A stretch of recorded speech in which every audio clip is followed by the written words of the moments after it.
भाग्य का खेल बनिए का लड़का 100 रुपये मूल्य वाली एक पुस्तक खरीद लाया। उस पुस्तक में एक स्थान पर लिखा था कि मनुष्य अपने भाग्य का लिखा तो बड़ी ही आसानी से पा लेता है, लेकिन जो भाग्य में नहीं लिखा होता उसे जी तोड़ परिश्रम करने के उपरांत भी पाने में असमर्थ रहता है। यह एक अटल सत्य है और इसमें परिवर्तन के लिए कोई भी उपाय नहीं है। बनिए ने इतनी महंगी पुस्तक खरीदने पर अपने पुत्र को काफी डांटा। पुत्र द्वारा अपने निर्णय को उचित बताने पर बनिया क्रोधित हो उठा और अपने पुत्र को निखट्टू तथा विवेकहीन बताकर घर से निकाल दिया। बनिए का बेटा अपने पिता के व्यवहार से दुखी होकर किसी दूसरे शहर चला गया। जो भी उसके संपर्क में आता तो वह एक ही वाक्य में अपना परिचय देता। मनुष्य अपने प्राप्तव्य को अनायास ही पा लेता है। एक दिन राजा की लड़की चंद्रवती किसी उत्सव को देखने उस नगर में आई तो उसकी दृष्टि एक सुंदर राजकुमार पर पड़ गई। राजकुमारी ने अपनी एक सखी से उस राजकुमार से अपना मिलाप कराने के लिए प्रयास करने का अनुरोध किया। सखी ने राजकुमार के पास जाकर अपनी स्वामिनी की पीड़ा का वर्णन करके उससे राजकुमारी के पास चलने की प्रार्थना की।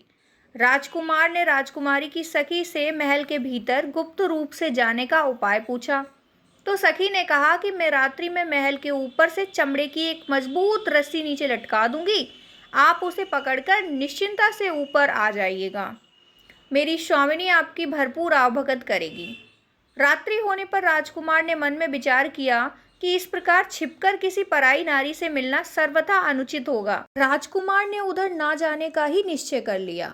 उधर जब बनिए का लड़का संयोगवश रात में राजमहल के समीप पहुंचा तो नीचे लटकती रस्सी को देखकर कौतूहलवश ऊपर चढ़ गया। राजकुमारी ने उसे राजकुमार समझकर उसे छिपाने के विचार से अंधेरा करके उसे अपनी बाहों का सहारा दिया और स्नेह आदर के साथ उसे पलंग पर बैठा दिया। राजकुमारी ने प्रेम भरे शब्दों से पूछा, आप कुछ बोलते क्यों नहीं? यह सुनकर उसने अपना प्रिय वाक्य दोहरा दिया, मनुष्य प्राप्तव्य को अनायास ही प्राप्त कर लेता है। यह शब्द सुनते ही राजकुमारी को आभास हो गया कि यह युवक राजकुमार नहीं है, अतः उसे राजमहल से बाहर निकाल दिया।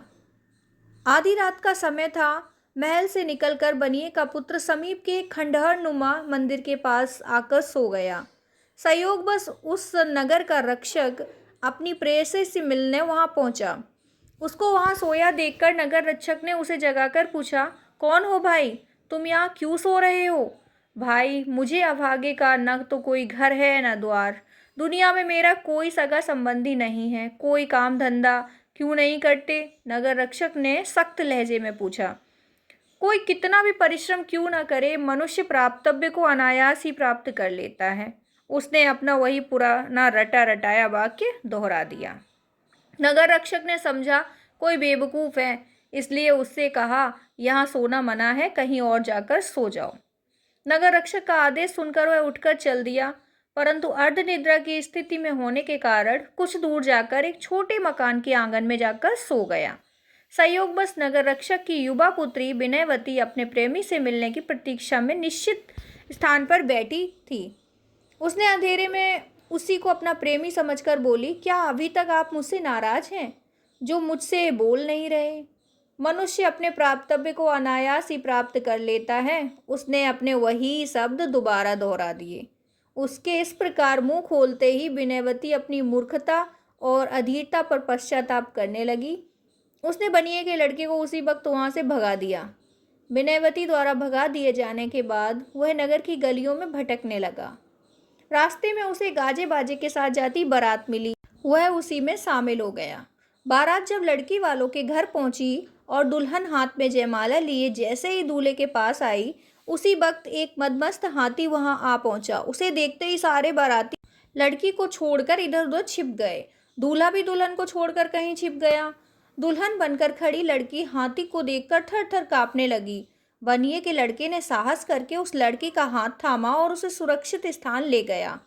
हाथी के चले जाने के बाद सारे बाराती और दूल्हा एक जगह इकट्ठा हुए। लड़के वालों ने लड़की के व्यवहार पर आपत्ति करते हुए कहा कि तुम्हारी लड़की गैर मर्द को स्पर्श कर चुकी है, आप लोग कैसी बातें कर रहे हैं? लड़की के पिता ने बरपक्ष वालों के हाथ जोड़ते हुए कहा। तभी दुल्हन बनी निरपराध लड़की आगे बढ़ी और बोली, मुझे मौत के मुंह में धकेलकर केवल अपने प्राणों की चिंता करने वाला मेरा पति होने के योग्य नहीं है। मैं स्वयं उससे शादी के लिए तैयार नहीं हूँ। बेटी, यह तू क्या कह रही है? लड़की का पिता घबराकर बोला। मैं ठीक कह रही हूँ पिताजी। संकट में साथ निभाने वाला और अपने प्राणों को संकट में डालकर मेरी रक्षा करने वाला इस युवक से ही मैं विवाह करूंगी। इस वाद विवाद में सुबह हो गई। संयोगवश राजकुमारी और नगर रक्षक की पुत्री बिनयवती भी वहां पहुंची। लोगों से सूचना पाकर राज प्रमुख भी वहां आ गए। राजप्रमुख ने बनिए के लड़के से पूछा, कौन हो तुम बेटे? मनुष्य अपने प्राप्तव्य को अनायास ही प्राप्त कर लेता है। उसने एक बार फिर से वही शब्द दोहरा दिए। यह वाक्य सुनते ही राजकुमारी के मुंह से निकला, विधाता भी उसे रोक नहीं सकता। उधर बिनयवती भी अपने आप पर संयम खो बैठी और कहने लगी, मुझे ना अपने किए पर दुख है और न ही आश्चर्य। राजा और नगर रक्षक को अपनी अपनी पुत्रियों के मुंह खोलने पर काफी हैरानी हुई। राजा ने इस सारे कांड की गुप्तचरों से जांच करवाई और सत्य का पता चलने पर दोनों कन्याओं का विवाह भी बनिए के लड़के से कर दिया। सेठ ने भी अपनी पुत्री की इच्छा अनुसार उसका विवाह उसी के साथ कर दिया। इस प्रकार उसने अपने प्राप्तव्य को अनायास ही प्राप्त कर लिया। कथा का सार: मनुष्य अपने भाग्य से ज़्यादा और समय से पहले कुछ भी प्राप्त नहीं कर सकता। Thanks for watching.